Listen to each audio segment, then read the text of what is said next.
Welcome back to Fast Track with me, Rajan Datar. Now, Cuba is going through huge changes at the moment. Years of isolation from its giant neighbour, the United States, have left it on the brink of economic ruin. And now President Raul Castro has introduced plans to allow Cubans to work for themselves in almost 200 approved activities, and to hire employees and rent out rooms and cars. We sent Fahima Khalil there to find out whether tourism really can solve the island's economic woes.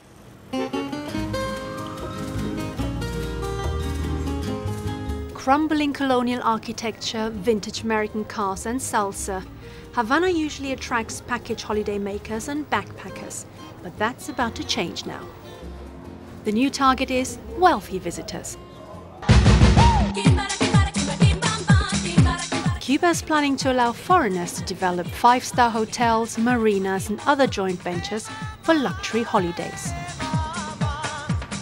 Built on the private estate of the American millionaire Irénée Dupont in 1933, the Varadero Golf Club is Cuba's first 18-hole golf course. And if the Cuban authorities stick to their plan, it won't be the last. Building more multi-million luxury golf resorts with residences foreigners will be permitted to buy is the new strategy to lure big-spending travelers. Investors from outside, anywhere, Europe, America, they will be able to dialogue with our authority in tourism and government to invest here, to develop the Gulf.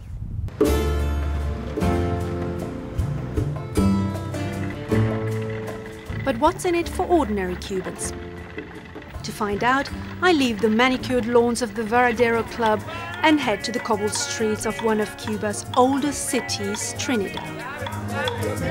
The so-called Cuban colonial jewel was founded by Conquistador Velázquez 500 years ago, and at times it feels stuck in the past. As soon as you enter Trinidad, it feels as if you've traveled back through 5 centuries, or as the locals call it, frozen in time. And many traditions have been well preserved. For example, the art of ceramics. More visitors here? Sounds tempting, the locals tell me. But what's going to happen to our local currency? Cuba has 2 currencies. Travelers use the convertible peso the cook, worth 24 times more than the local peso. More tourists means more places which only accept the hard currency, and that makes it difficult for locals to live without the cook. Cuban policymakers realize that more sustainable solutions are needed for Cubans to benefit from tourism. Therefore, welcome to Las Terrazas, ecotourism Cuban style. A rural economy where even the buildings blend in with their natural surroundings. Robustiano Reis Fernandez is the local perfume maker. He uses flowers from the surrounding forests to make his scented mixtures. So unlike some brands, his you can only find at the shop near the coffee plantations. So the model of tourism for Las Terrazas encourages interaction between tourists and the people living here, kind of blending in.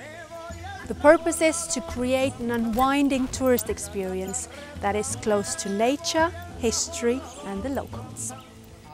So ecotourism might be the way ahead for Cuba. I think it's going in a proper place, in the proper time, huh? Because nature in Cuba is very important, and it has become one of the targets for lots of people who love nature.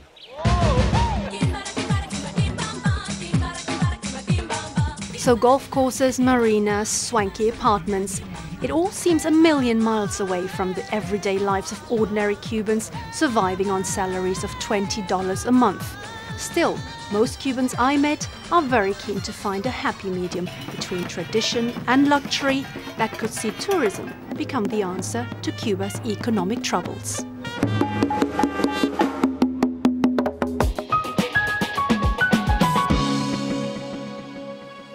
How times change. The idea of Cuba turning into a luxury golf destination? I doubt very much if that was part of Fidel Castro's grand plan. We're now off to another island, albeit a smaller one, but dubbed the UK's answer to the Galapagos. The wildlife on Lundy is fascinating, and so is the history, thanks to a number of eccentric owners. Today, it's owned by the National Trust and run by a small group of residents. Karen Baumann went to visit the island that lies 11 miles off the North Devon coast.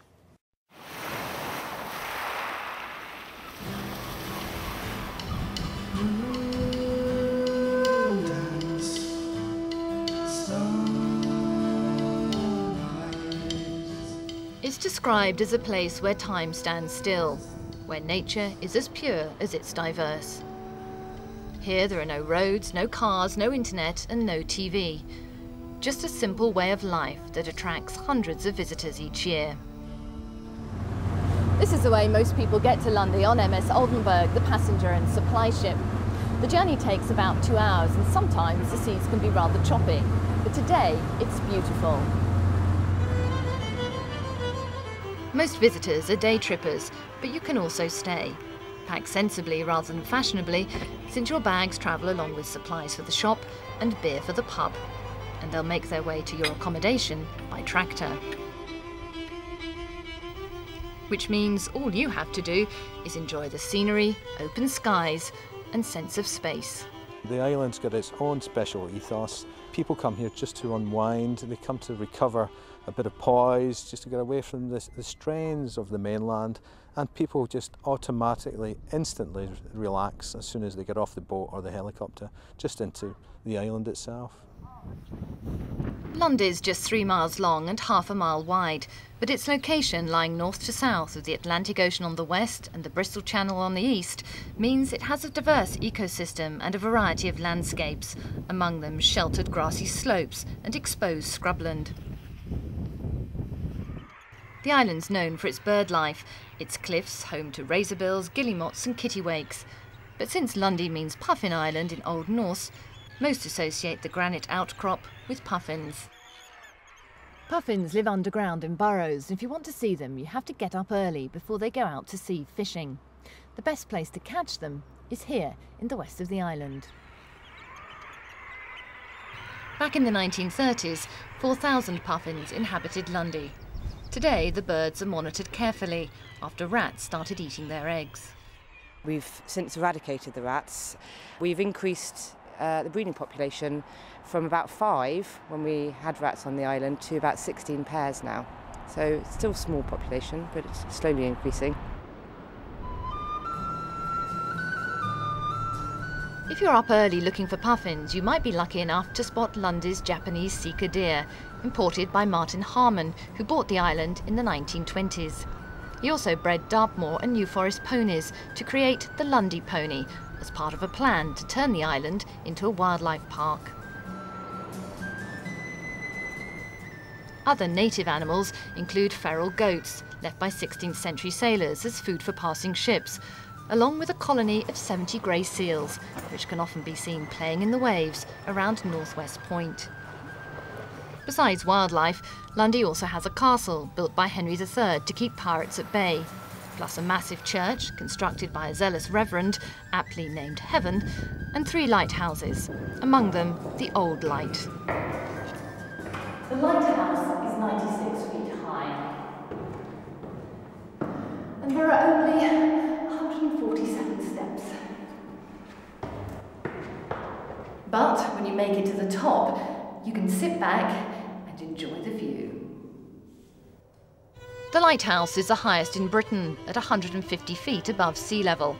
But the problem was the light was too high and obscured by fog. So they sighted cannons on the western coast instead, which fired warnings when fog descended. The gunners lived in remote cottages on the edge of the cliffs. Today there's no longer an established population on Lundy. Those who live here are employed by the National Trust to preserve the island's charm for visitors. Karen Baumann there with the taste of the Devon coastline for us. Sadly, that's what we've got time for this week on Fast Track, but join us again next week when we'll be asking if, with most of us travelling with laptops or tablets, is there any future for in-flight entertainment? And for more travel news, why not log on to bbc.com/travel, where you'll find what's bound to be a surreal experience, a feature on a house once occupied by Salvador Dali. And we visit Atlantic City's fading boardwalk empire. But until next time, from me, Rajan Datta, and the rest of the Fast Track team here in Zagreb in Croatia, thanks for watching and goodbye.